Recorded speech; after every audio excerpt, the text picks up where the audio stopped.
Okay, round two, folks. Now we're going to get into chemical testing. Chemical testing is the overall term that is given to breath, blood, and urine testing. And everything when it comes to DUIs comes down to, once again, this is the science nerd shit that you did in high school and college, which is why you became lawyers. The only math I understand is divide by a third. And I didn't know any of this other science stuff until it actually became relevant to my practice. And then I was the guy who's like bringing journal articles and going to the Yale Med School. And my family was like, what the hell happened to this guy? And it really became a passion of mine to get into the scientific area of this stuff. But we're going to go over briefly, just so you can have a true base of knowledge in this area to make sure that you understand what we're actually dealing with when we're talking about chemical testing in any of its multiple forms. So first thing you have to realize, and you'll remember this from high school, what makes this an alcohol molecule? Anybody? Carbon. No, not carbon. Ethanol. Well, this is ethanol.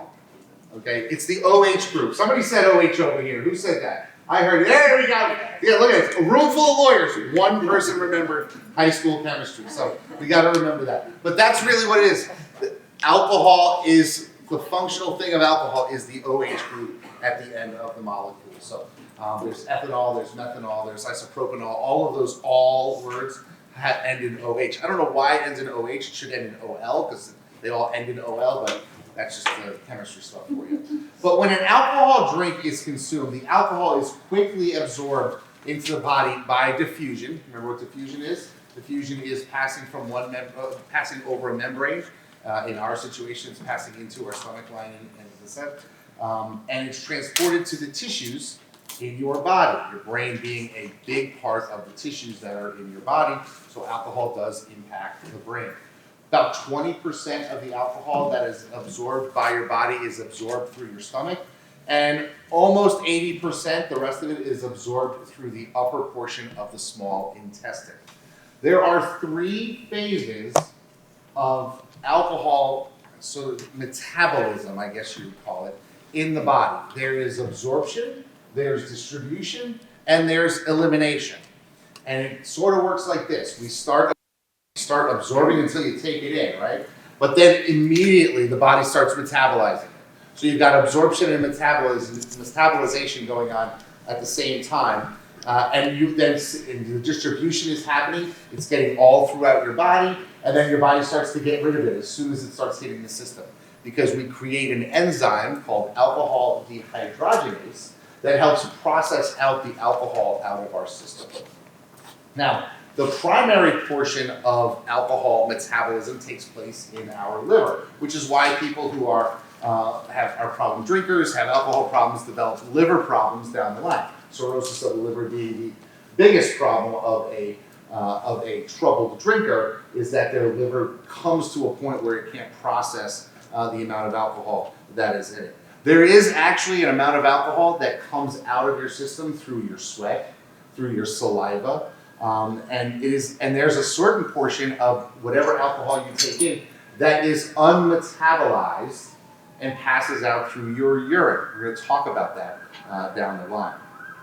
So remember, there's absorption, distribution, and elimination, and that is the three cycles of it. And if you have a toxicologist on the stand, they're going to talk about this as they go. You know, the absorption comes in, and then it starts getting around your system, and then it gets eliminated by your body. And they'll do that because the experts like to seem like teachers to the jury, and they know that most people in a courtroom are afraid of science, especially the judges and the prosecutors and us defense lawyers, but really understanding the science and being able to go toe-to-toe with these expert witnesses allows them to take a moment and say, well, maybe I don't necessarily want to go there with this lawyer. Because they can push the envelope with some of their statements if they are a team player for the state, which for the most part, most of them are. They believe themselves to be part of law enforcement. And so you want to get to a point where you can push back a little, and it's understanding these concepts that's going to allow you to do that. The signifying determination of what is in a person's blood is a blood alcohol concentration, or a BAC. There are states like ours that determine everything in terms of a BAC. There are other states that actually have a breath alcohol concentration, so it's BRAC. But in our state, we deal with a universal standard of BAC. Now, like I said earlier, the primary place where the alcohol is metabolized is in the liver. This is a breakdown of the different areas, and then you've got the duodenum is the first part of the small intestine where you're getting the other alcohol to be metabolized and be broken down. So alcohol dehydrogenase, or ADH, is the enzyme that the body creates to eliminate alcohol from your system. Now, the interesting thing about ADH is that the body can only produce a certain amount of it. It's not like we can ramp it up and get better at processing alcohol. Your body can process about 1 drink per hour, about a 0.02 per hour of ethanol out of your system. Now, I know some of you are thinking, well, I know people that are, who drink a lot, who, don't get as drunk, and they must be metabolizing alcohol faster. They're not. They are just accustomed to being under the influence and can mask it better. Your body, any body, can only metabolize 0.02 at best per hour, okay? So, what happens is that when you take in alcohol, you have to realize that alcohol being ingested in a social setting, which for the most part is our clientele, is different from alcohol being taken in a laboratory or clinical setting.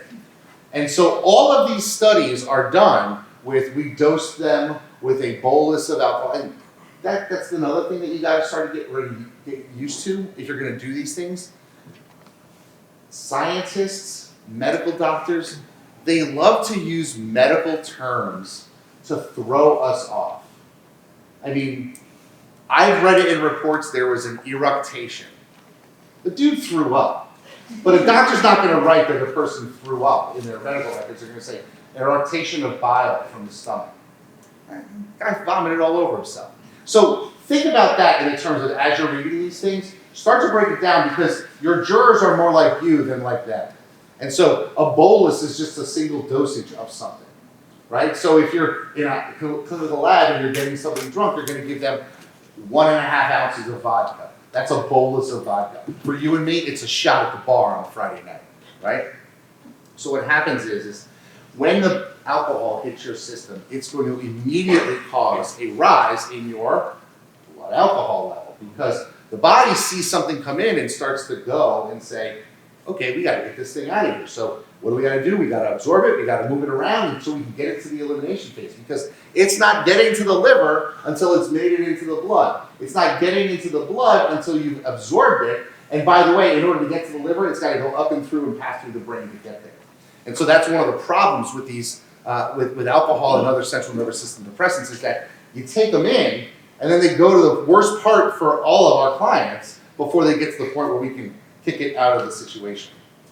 But when you are dealing with somebody who has had alcohol prior to interaction with a police officer, recognize that the highest level, the peak, is usually about 45 minutes after the last dosage.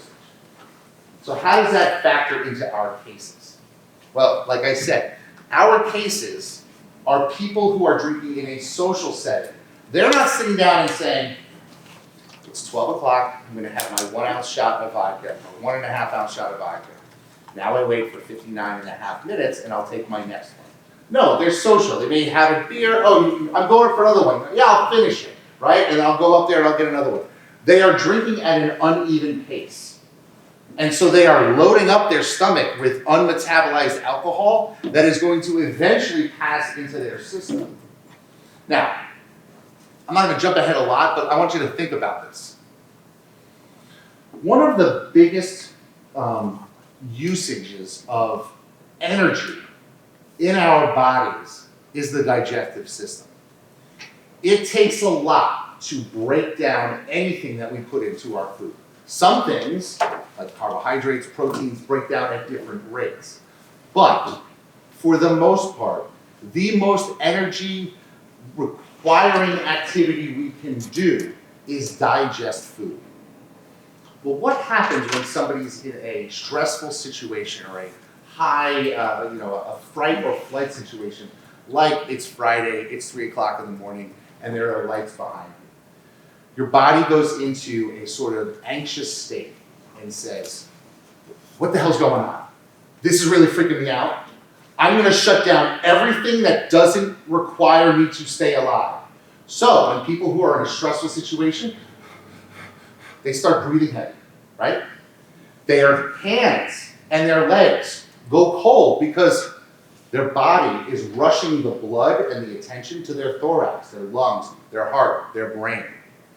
And so in that situation, the person who's pulled over on the side of the road, their body has shut down their digestive system because it's saying, I don't care about food, I need to just fucking survive, right? Now, in modern world, a cop pulling you over, except in certain states, I guess, you're not necessarily going to have to worry about dying at the hands of the police officer. Unfortunately, that doesn't really happen much anymore because that's something people have to worry about. But in most situations, people are going to get home. The fight or flight reaction is hardwired into our reptile brains from when we were watching out for a saber-toothed tiger. You know, so in that situation, that's not something that we can control. We can't say, okay, no, keep eating, man, keep digesting, because I'm going to need this energy later. So what happens in this situation is we will have nothing happening in our system as we get cuffed, or cuffed and back, I guess, then stuffed into the car, right? And they're freaking out. I've got to tell my wife, I'm going to jail, this is terrible. And then they get to the station, and oh wait, you told me I'm going to get out of here tonight? Okay, this isn't that bad. They're not beating me. This isn't that bad. They seem to be nice people. They just want to get done with the paperwork. I'm going to get out of here. Oh, I've got a ride. Oh, my ride is here? Oh, I'm starting to relax. I'm starting to relax. And what does the body do in that situation? The body says, dude, we have burned a shit ton of energy over the last hour. We got to make up for it. We need to get those things in the stomach into our system so that we can have the energy to be able to do this. Open the floodgates. And all of a sudden, all that unmetabolized alcohol that that person took, that is their one for the road, starts chugging away. And now they're, all right, we're getting that alcohol. And they are sitting there getting drunker by the minute in the station house. Now, they're keyed into, I gotta look good, I gotta present well. So they're not necessarily feeling the effects of it because they're wired to everything that's going on. But you can't mask what's in the body. And then they say, oh, by the way, I want you to take this breath test. And so now you've got all this alcohol that's now hit their system hard, and now they're blowing into a breath test. And what's going to happen? The breath test is going to be higher because there's a spike about 45 minutes after the last dosage. And so that's really what you have to watch out for is when was the test taken in relation to their last consumption. So you need to have honest conversations with the with your client. Now, the elimination of alcohol follows something called zero-order kinetics. Does anybody know what zero-order kinetics is? This is good. I've gotten answers on some questions today. I didn't know until I looked it up, so I'm not expecting to. Zero-order kinetics essentially means that things leave your system at a steady rate. Okay? Now, you'll probably remember this term half-life from when you were in chemistry, and that is how long it takes for half of whatever thing is in your body to go, right? So you go from 5 milligrams, your half-life is an hour to get it down to 2.5. With alcohol, it goes down on a linear rate of O2 per hour until you get to under O2, and then it can just drop off because you've got enough to get all of it out of your system. The lower you get, you're going to have a steeple at the beginning, and then you're going to have a linear progression all the way down to 0. Now what happens is you get this steeple, and you're out drinking, and then you have a little while as you start to eliminate, then you steeple, you add another drink to it, your steeple gets even higher. And your steeple gets even higher. And that's one of the problems when you're out in a social situation. You're never getting enough, but your ADH can only keep up with so much. So that's how you get drunk. You're essentially poisoning yourself when you drink, right? You're slowly poisoning yourself as you go. Elimination is going to be impacted by the food in your stomach. It's going to be impacted by your body weight and your build. It's going to be impacted by your gender. All of those things, because women have more water tissue than men have, and so it's going to hold on to alcohol longer for a woman than for a man. They also have a smaller lung capacity, not because of any sizes, but because of the reproductive organs that are in the thorax. Lung capacity is a little bit different, so that's going to impact a breath test.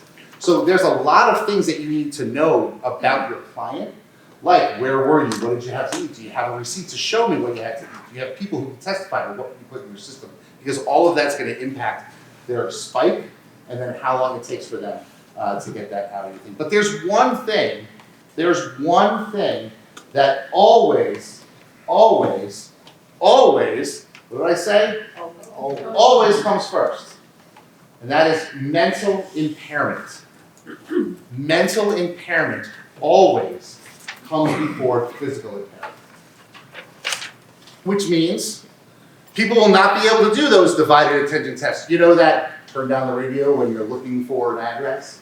People will have problems with the mental things before they are falling down drunk or unable to walk on a line. And this is awesome, right? This is awesome because this is an area where you can build your defenses. Because if your client was acting mentally appropriate to the situation, they do not have mental impairment, so they are not impaired by alcohol. The physical symptoms must be an indicator of something else. It's a very simple way of approaching it. Okay? So, this on the screen is what is essentially called a Dubowski chart. And the Dubowski chart takes you from 0.0 all the way up to a 0.45 or greater, and it's named after Kurt Dubowski. Now, Professor Dubowski was a doctor at Indiana University. He recently passed away, but he was known as sort of the godfather of DUI prosecutions because he spent his career working with Indiana University and working on the impact of alcohol on the central nervous system and on driving operations and the like. So there are awards that people get. There are seminars every year that are Dubowski seminars and that type of thing, all done at Indiana University. So if you want to read more about that area of the law, just Google Kurt Dubowski, and you'll find tons of that stuff. He created the first rudimentary breath machine called the drunkometer. That was his claim to fame. He was the beginning of breath testing science, and that's what we're going to talk about next, breath testing. So breath testing essentially relies on a number of factors, a number of scientific principles that we use to opine as to where somebody's blood alcohol should be if their breath reads a certain way. And it's because, like we talked about, there is an amount of air that is in your lungs that is impacted by the alcohol that is in your blood. And so you are blowing out that OH group into a machine, and the machine is then using what has been blown into it to make some calculations, not without a lot of assumptions. The first thing you need to understand is a concept called Henry's Law. Henry's Law states that at a constant temperature, the molarity of a given gas dissolved in a liquid is proportional to the partial pressure of that gas in equilibrium above the liquid. Say that 10 times fast. Okay? Here's the situation. When have you ever used the word molarity in a regular conversation? A toxicologist will spout this out like it's nothing because it makes them look smart, right? But you have to dig deeper into one of these things. Molarity is just how much something has been dissolved in a solution. Easiest way for me to explain this to you is to go out and buy a bottle of clear seltzer, right? You got this bottle of seltzer sitting in front of you, and you and I know that it's got carbon dioxide in it, but you don't see any bubbles because it's in a closed capsule. This thing is closed, right? This isn't seltzer, but believe it is. Think it is. And when the top is closed, you just see clear water. But then when you open it up, the CO2 that's inside rushes out to come into equilibrium with the greater atmosphere that it's now mixed with, right? What Henry's law says is when this is closed and is at a constant temperature, there is a proportion of, in this case, alcohol in this liquid in the bottom and alcohol in the airspace above it. That is what Henry's law is. Well, there's a couple of problems. This is a closed bottle. Nothing coming out. I'm not closed. I'm never closed. The human body is not a closed system. So that's the first problem with Henry's law and its application to breath testing. But they say, okay, that's good enough, right? This is at a constant temperature. You and I know if we put, matches underneath this and we heated it up, you'd get some evaporation in here, and there'd be more of the ethanol at the top of the bottle than in the now lower amount of liquid at the bottom. Humans don't have a constant temperature. Our temperature fluctuates, even minutely, all the time. My standard body temperature may be different from yours, but also different parts of my body have different temperatures. 98.6 is a myth. It's just like the general rule. But if you have a kid, their temperatures vary all over the place. Same thing for you and I. One of the great things you can do is actually measure your client's temperature over 30 days, and you'd be amazed at the wide variation that they do it over if you take the same temperature multiple times a day over a 30-day period. The other thing that Henry's law requires is that we get a sample, not of the air at the top of the closed container, but right above the section where the air and the liquid meet. In the human body, that air would be the deep lung air above the alveolar sacs, which is where at the base of the lungs the oxygen passes over the membrane and oxygenates the blood, and the CO2 passes into the lungs to be exhaled. The machine is calling for deep lung air, which is alveolar air.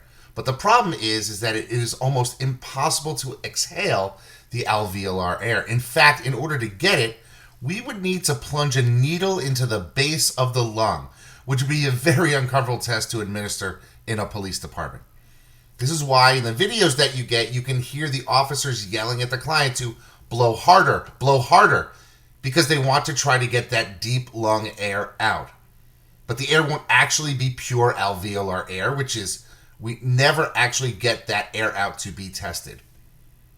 So what we are looking for in breath testing, and one of the key takeaways for today, is that the breath machine sets an artificial and arbitrary ratio of the molecules of ethanol in the liquid phase, which is the blood, and the gas phase, which is the expired air, to be set at 1 to 2100, which means the machine calculates the BAC by assuming you have 2100 molecules of ethanol in your blood for every one you have in your expired air. So for every 2,100 molecules of ethanol in the blood below, there'll be 1 in the air above. Here's the problem with that. That's an arbitrary number, picked by a group of scientists who said, sounds good enough.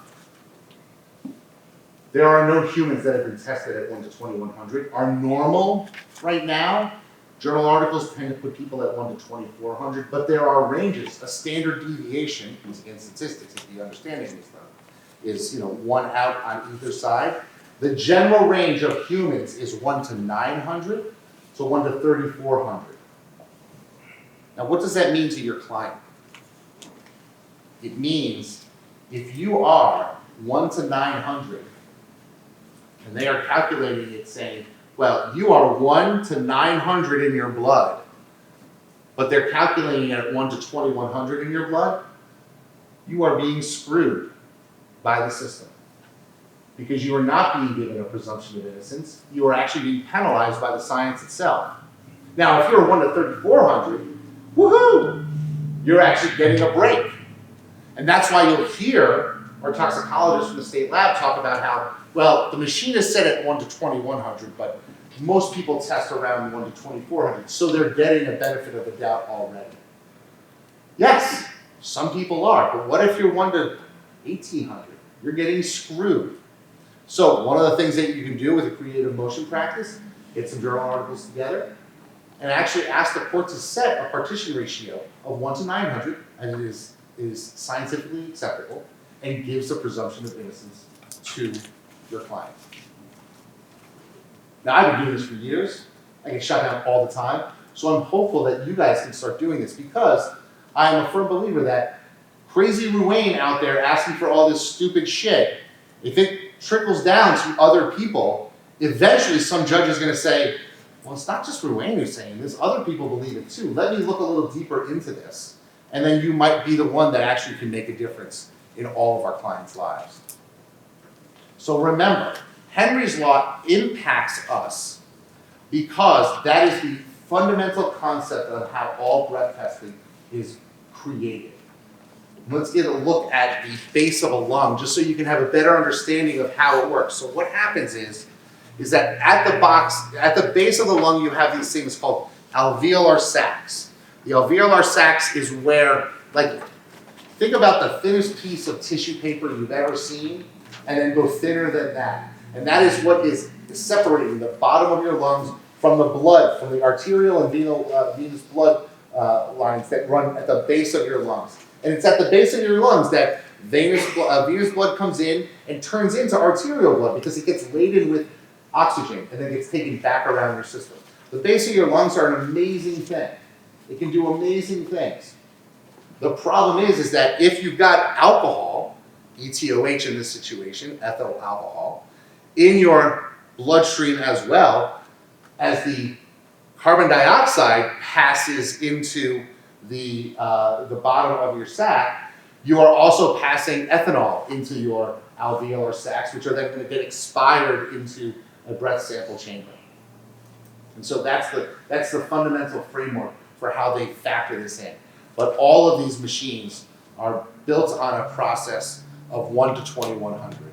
Now this is the Draeger machine. This is the machine that is in operation in our state. It's the Draeger 9250. I think that's the number, 9520. It doesn't really matter what the number is, because there wasn't one before it. There wasn't the Draeger 8000, the Draeger 7000. That's a marketing name. They picked 9250 because it tested well with audiences as, this is a very advanced machine, it's already in the 9000s. I shit you not. That's why they picked that number. There was no 9249 or 9238. It didn't exist. This is a marketing tool. That's why they use the 9000 series. Okay? But let's walk through it so that you can see the different pieces and how they go. And the thing that's unique about this machine is that it got brought into Connecticut a number of years ago after, what else? A request for proposal by the state police. They said, we want to get and take a look at all of the different vendors that are out there that provide breath testing machines so that we can pick a new one for our state, the great state of Connecticut. And so what happened is they said, ship us your machines, we're going to run them through a bunch of tests, and we're going to determine which one we want to use. So Intoxilyzer is one of the companies. It's the old company that we used to use. It used to be the Intoxilyzer 5000 also. 5,000, where did they get 5,000 from? That's a marketing, right? The Draeger 9000 is better than the Intoxilyzer 5000 because it's 4,000 better, right? So what happened is that they said, hey, Intoxilyzer, send us your stuff. And then there's a couple other companies out there that they said, send us your stuff. And they wound up with 3 different machines to choose from. The Intoxilyzer, which was our pre-existing company, I forget the name of the other machine, and the Draeger. And one of the machines got submitted by a company, didn't work at all. So they failed. They didn't call up and say, hey, send us another machine. Maybe there's something wrong with this one. Let's see how it works. They just said, we couldn't get it to turn on. So it failed its test, so we're getting rid of that one. That's the extent of the testing that they did. Then they ran the Intoxilyzer through, then they ran the Draeger through, and they said, okay, the Draeger was the most accurate of all of those machines that we're going to use. And it's most accurate because it's got something that the other machine didn't have. So this is a schematic of a Draeger machine. So I'm going to walk you through the different pieces of it. so that you can see it. Number one, well, that's the mouthpiece. That's where you blow in, right? Number two, the breath hose itself is heated, and that's important. Why? Does anybody tell me why the breath hose should be heated? Does it make the molecules move faster so then you can? No, but that's good.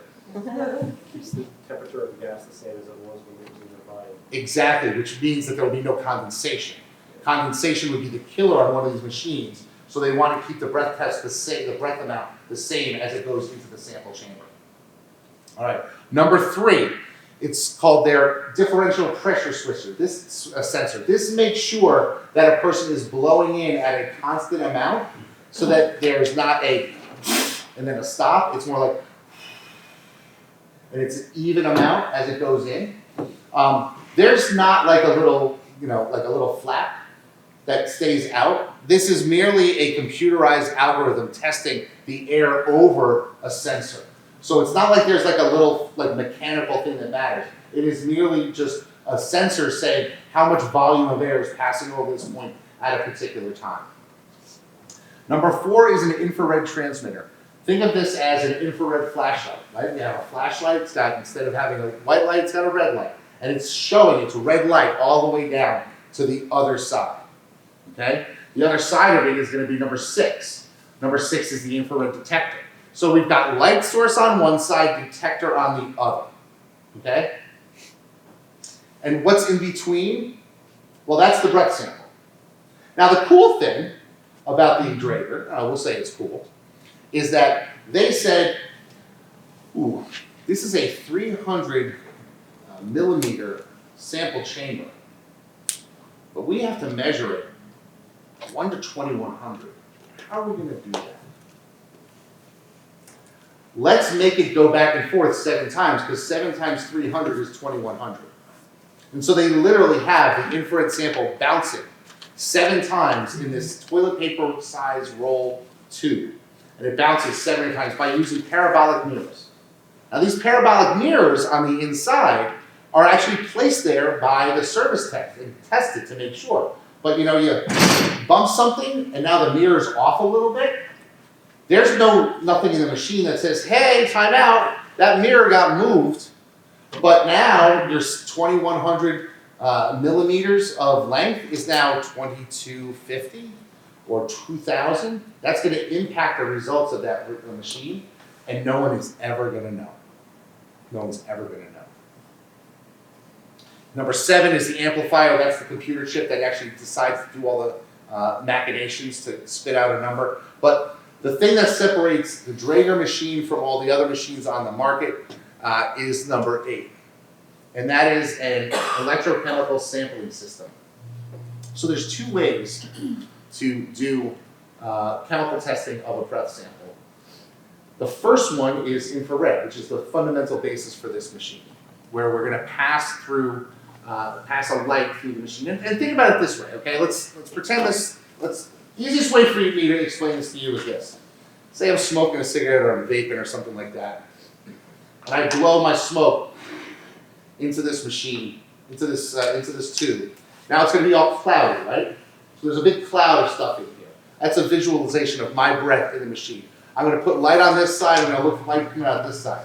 Now, the light starts hitting that smoke and starts bouncing all over the place. But the light that makes it all the way to the other side, I can make a determination how much smoke was in this machine, caused how much light to be reflected or refracted, and that's how the computer chip can make the calculation, ostensibly. So essentially, that's what we're doing when we use infrared. We're going from point A to point B, and we're saying how much light passes through to the other side. Now, on the old Intoxilyzer test, it was really rudimentary. I mean, it was like, I forget what they were called, but remember those things where you would go ching and it would change the picture? What? Viewmaster. Viewmaster viewer, that's what it is, right? So you go ka-chink, ka-chink, ka-chink, and you see the thing turn. They literally had a dial with different colored pieces of plastic, and if the light got through it, it said, okay, that light is not that micron length. That's how they did it. It was literally like a turning thing. This now is all done by computers, and that's what makes Draeger better than all the other things. But what it also does is it actually takes a portion of that breath sample, number 5, and says, zoink, we're going to pull it out, and we're going to run it over a different test. This is the fun stuff. This is how Connecticut screws its people. So we can use infrared testing, right, to be able to determine a person's blood alcohol level if you believe it to be accurate. There's another way. Because of that compound, that OH compound, we can actually pass a breath sample over a charged plate of copper and create a physical reaction. Because the OH group in that alcohol sample is going to react with the chemicals that we put on the plate and cause it, to create a small electrical charge that can be measured. And that's how a PBT works. Who was talking about PBTs earlier? Okay, so PBTs work not by taking an infrared cycle, because they don't have anything big enough, right? But what they do is you pass the breath, say this is the end, it passes over it, but my breath has OH in it. It reacts with the chemicals that are on the thing, and just slightly, tiniest little amount of electrical impulse is created. And we measure that and say, hey, that electrical impulse reads X amount. But here's the wonderful thing about Connecticut. Go home and look at all of your test strips. While this machine, in every other state that it's in operation, which is 38 of them, I think it's 38, gives an actual test result saying, hey, your infrared was a 0.147, your electrical chemical was a 0.146. That's good enough, that's pretty close, we feel pretty confident. Our state of Connecticut said, we don't want the lawyers asking questions why 147 doesn't equal 146. That's going to open us up to lots of cross-examination as to why these two numbers aren't exactly the same.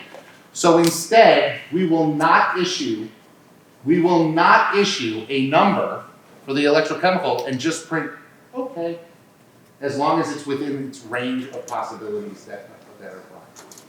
Which means this machine has data that could exonerate your client, and the state of Connecticut chose not to keep it and not to give it to you. Now they say they do report that data hashed to the Department of Transportation in order to apply for federal grants. So that data exists. Maybe the PD's office wants to invest in getting a data scientist to actually pull back that data and match it up, because there's got to be a way that you can match it up and find out if that, because I guarantee you there are people who are blowing a 147 on their breath test and they're a 0.08 on their electrical chemical test, and you're never being told of that exonerating information. But it's out there, and they have it. So you have to ask for it. You have to request it in your discovery motion and get into it with these people and say, no, I know it's there. Ruane told me it's there. Blame me. Blame me. It may not work, but blame me. I don't mind taking the blame. Okay, so now, what are the foundational questions that need to be asked of an officer, of a tester, in order to get that piece of evidence in against your client? And this is where you object. You need to know these questions, make sure they ask and answer every single one of them, because if they have not laid a proper foundation, and you can move to get these test results out. I will tell you, I had a trial down in Stamford in front of Marty Nigro, God rest his soul, great judge, and Dina Urso was on the other side, and she tried 9 times to get the chemical test in, and she kept missing one of the foundational questions. Objection, foundation, sustained. Objection, foundation, sustained. Then she goes, Judge, I don't know why you're not letting it in. And he goes, why don't you approach the bench? And he says, you're missing this question right here. Gave her the question, she asked it, now this results to it. But you've got to be a thorn in the side. You've got to make it so that they have to do their job. And one of the ways you do that is knowing, do they ask? Was the defendant given an opportunity to contact an attorney? Did the defendant consent to a test? Was a copy of the test results given to the defendant or mailed to the defendant within 24 hours? Was a test performed at the direction of the police officer? Was a test performed in accordance with the methods approved by the Department of Public Safety? This is where, if they're trying to use a PBT test and write down those results, you can object because a PBT is not used for evidentiary purposes by the Department of Public Safety. Was the machine tested for accuracy? This is what Rob talked about earlier. They do this bullshit calibration check where they say, well, we check to make sure that the thing is actually working. Most states send machines back in every couple of months to be recalibrated, run through all the tests. Connecticut, we just check to make sure if it's okay. And as long as it's okay, it's okay, it's okay. We don't actually do valid calibration checks on these machines. Was an additional test given at least 10 minutes after the initial test was performed, and was it commenced within 2 hours of operation? So they have to hit those 9 questions in order to get the test into evidence against you. Oh, I gotta speed this up. All right, let's talk about urine testing, okay? Urine testing is, well, who remembers what the partition ratio is for breath? 1 to 2100. Everybody agree with that? What's the partition ratio for a urine test? Anybody? I don't expect you to have it, but I'm going to give you a shot. Anybody? Partition ratio for a urine test? There ain't none. It varies. Every human is different. There is no standard one ever found in any scientific literature. Okay? And why does this matter? Why does this matter? Because urine testing is historical in nature. Okay? I was explaining to Mike earlier.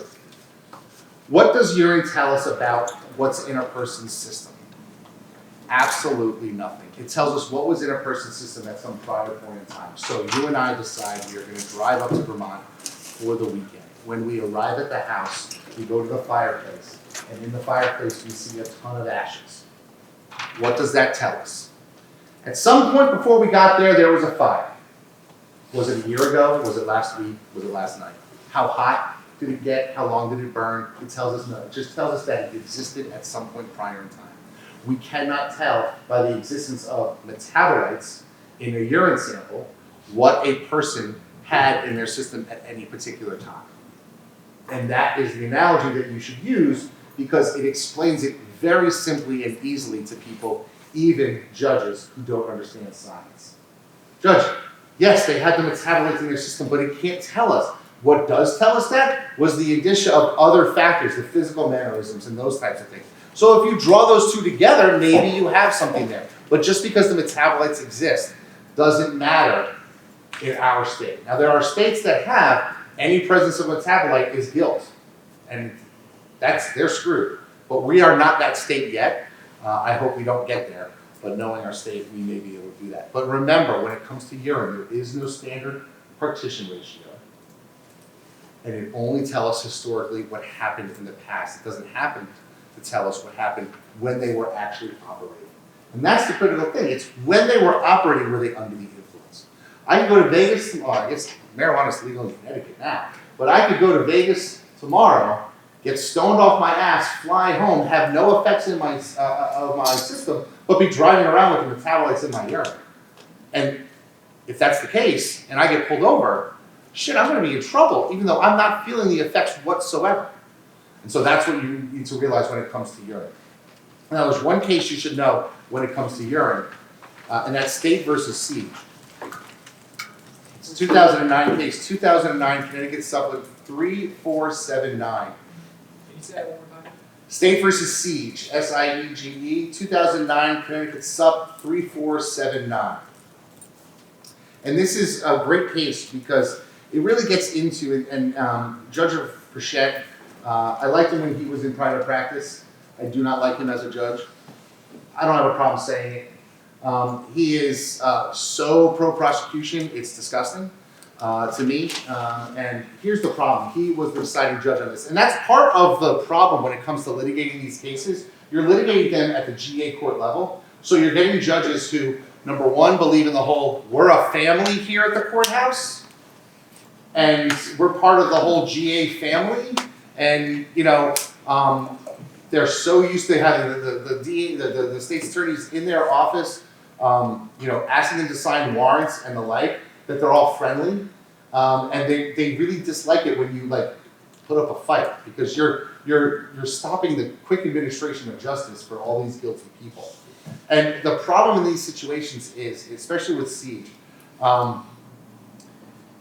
the issue was whether or not urinalysis was an appropriate way to determine if a person was under the influence. And they tried the case with an expert who wasn't the right expert for the trial. Because the expert did a good job, did a great job talking about why it's necessary to have a pre-test voiding of the bladder. I mean, think about it. Let's visualize something if you can do it for me. I have a pitcher of grape juice, right? I pour out half the pitcher and I fill it back up. Well, if I fill it back up, I'm still going to have purple water, right? Because I fill it up with half grape juice and half water. It's still purple. I dump that out again. I fill it up. I dump out half of it again. It's still a lighter purple. I'm never truly voiding out the pitcher to get to it where it's totally clear and I can put in fresh water and we know what's in that water sample. And that's the problem if you don't void your bladder, right? And so Dr. O'Brien testified in State versus Siege, hey man, you're really doing your analysis wrong because you need to have this pre-test void so that we know the sample that we're getting is unadulterated and truly shows what's in it, right? At the time the person was operating. Here's the problem. They should have attacked urinalysis as a whole because the decision that Judge Frechette came out with says essentially this. Well, they say urinalysis is a reasonable way of taking a test. According to our state, we can use urinalysis, so this test comes in. Not even getting into the factors of all the reasons why the way they perform urinalysis in this case was scientifically indefensible. He just said, urinalysis good, test in. Here's the problem. I got a cup of urine. Tastes like a 0.15 to me. It's in. There's no regulations for how a urinalysis is to be performed in the state of Connecticut. I could swish some urine in my mouth, gross as it is, say what the result is going to be, and that's good enough for Judge Frechette. That's disgusting for a lot of reasons. Most importantly, it's disgusting for the reasons of justice, because we're not actually getting the true scientific basis for urinalysis. And part of the reason is that we have such a wide variability of partition ratios when it comes to urine. So let's talk about the foundational questions that you need to have in order to get a urine test in. It's different from the breath test. Did the police officer monitor the collection of the sample to prevent adulteration or misidentification? Did they watch them pee? Was that police officer a member of the same gender as the person providing the sample? That's necessary. Did the container preserve the integrity of the sample? Did they seal it properly? Was it sealed and labeled? So not only is it a decent, and you can't pee into a Dixie cup, right? You got to pee into something that matters, and it's got to be labeled and sealed. Was the test conducted on the sealed container? You'd be surprised how often you actually have to check to see if the state lab tested the right thing. I have gone through a tour. Maybe that's what the next thing should be, is a tour of the state lab. They leave shit just out. Oh, I'm going to get to that later. I'm going to run that sample, so I'm just going to leave it out. Refrigerator. I'm going to get to it by the end of the day. Good enough for government work is really sort of a frightening thing when you start to drill down into these things. When we're talking about justice and people's lives on the line. Did the duplicate results correspond to plus or minus 0.01? They didn't have to do it in 2 tests. Crazy that for urine we're going to test to see if it's a 0.1 or similar. But we have the ability to do that on a breath sample, but we don't require that. In fact, we hide that in the breath sample. And does the analysis indicate the determined or equivalent blood alcohol concentration in terms of 0.01% by weight? So those are the foundational questions that you need for a urine test. So takeaways from urine. 1, remember the fireplace analogy. It's historical in nature. 2, there is no standard partition ratio. Those are the big things that you need to harp on because you cannot easily convert from urine to a whole blood number. It's nearly impossible. There's no standardized rate. So you will probably not see many ethanol urines anymore because they are focusing on the drug stuff. That's the truth. They're gonna switch from a breath to a urine if they're suspecting that these drugs are what's under the things. Now let's talk about hospital blood testing. Hospital blood testing is a great area for us to challenge simply because hospitals don't really care what is in the testing procedure that they're doing. They are not looking for forensic purposes. A hospital doesn't care if you are a .07 or a .09 or a .13 or a .19.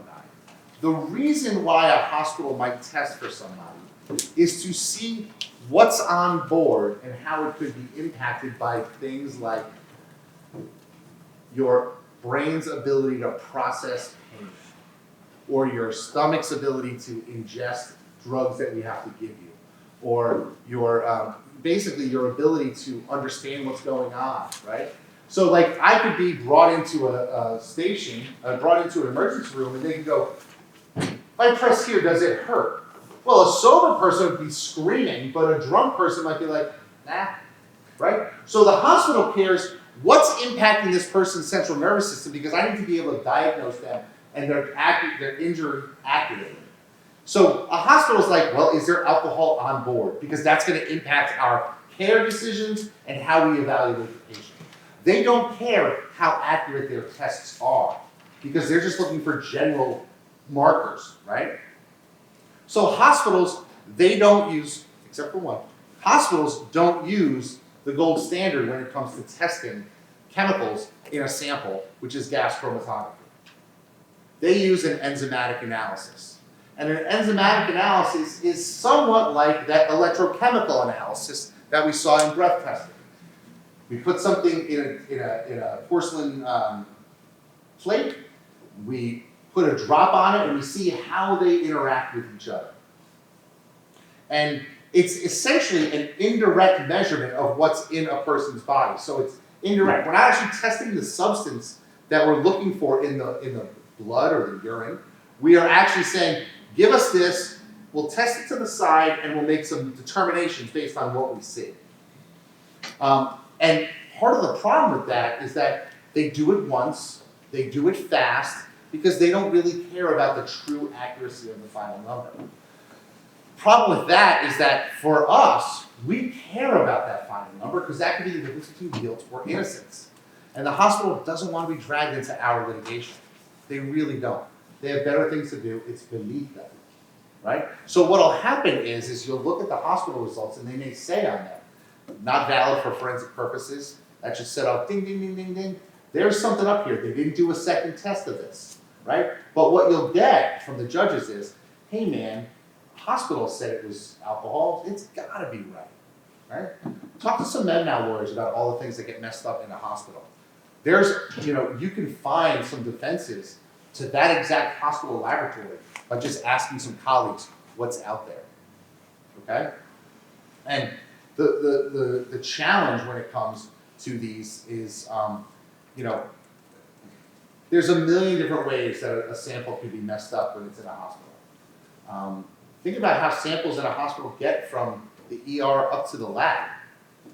Usually, it's not somebody going, we gotta make sure this is safe. We gotta make sure this is safe. No, it's stuck in a tube and shot up, right?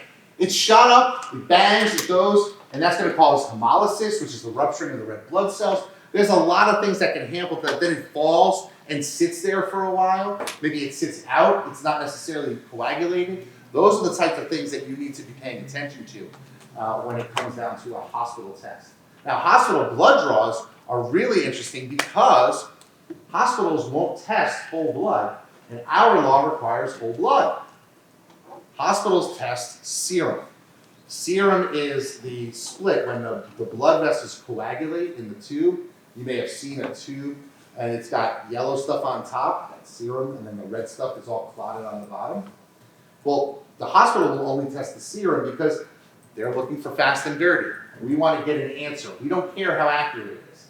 So what you have to do is you have to actually take their serum result and multiply it by 0.85 to actually convert that to a whole blood result so you can see where it is. Now, a lot of times they'll do that in the narrative of the warrant, you'll see that they sent it off to the lab to do the calculation, and then they got a response back from the lab. But ask what information did they rely upon when they did that? Try to get their bench notes from that calculation. Is it done on the phone? Oh yeah, just multiply by 0.85. Or did they actually look at the records to see what was out there? Now, if you are in New Haven, anybody in New Haven? Y'all are fucked, okay? Because Yale is one of like 10 hospitals in the country that has an active GC, gas chromatography team in their hospital because they have students who are getting PhDs in gas chromatography, which is used all over. I mean, they use gas chromatography at every reservoir in the state, every hour of the day to make sure that the water is fine.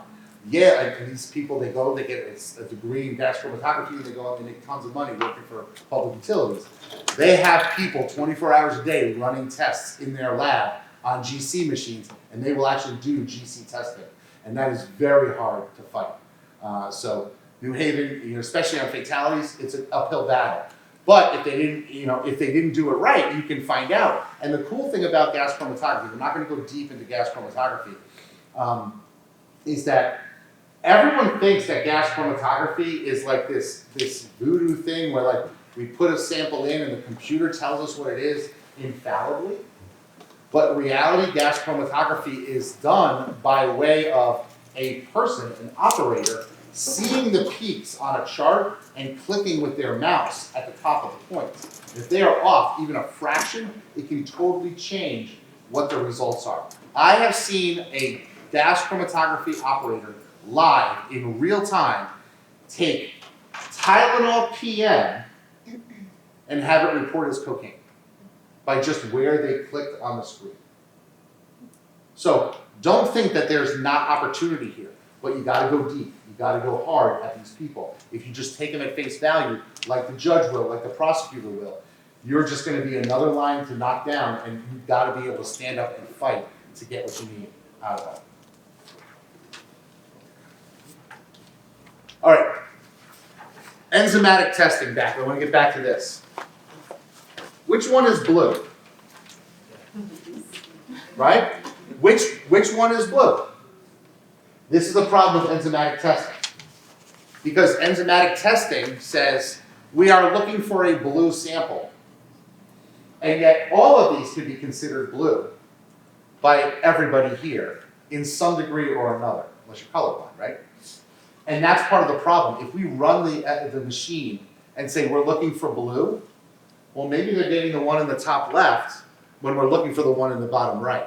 So you need to drill into these machines, and what will happen with these machines is other substances may also come out. So if you've got methotrexate, which is a common drug for rheumatoid arthritis, and it shows up as this blue, and we're looking for this blue, the machine might say, you know, we're going to call it blue because it's pretty damn close. And that's part of the problem. So you not only have to see what drugs your client was on and were in their system, but then you have to find out what machine they were using and what machine it has false positives for. Because they'll tell you in the literature, we're not good for these 10 drugs because our eye is looking for blue and it doesn't have a specific enough wavelength of that blue. So seriously, I mean, I'm using blue as an example here. Pick any color you want. This is how you can explain it to a jury. This is how you can understand it for yourself. And this is how you can go at these machines. It's a colorimetric test. It passes light over a sample and it's looking for a particular color. All right, foundational questions for a hospital blood draw.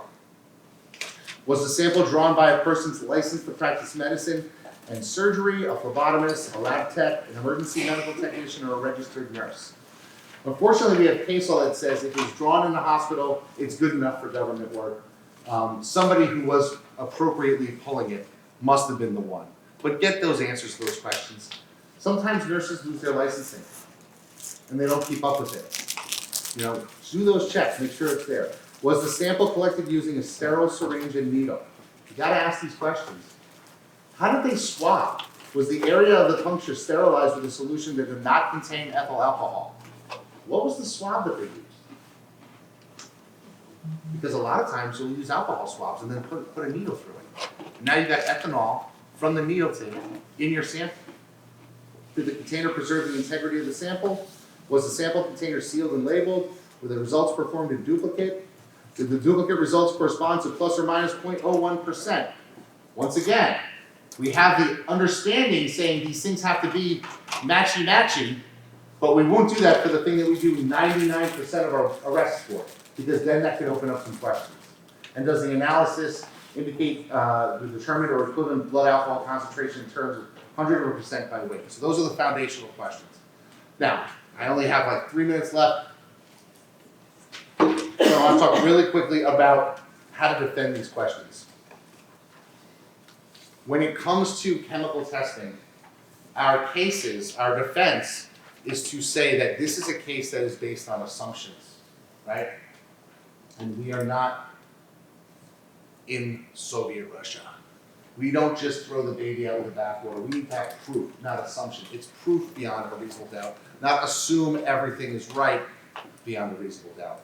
And to assume things, for a breath, you gotta assume it's alveolar air. It's 2100 or above. That the breath sample was 34 degrees, not in the breath and the machine. That they didn't belch, because how many here have burped after they had something to drink?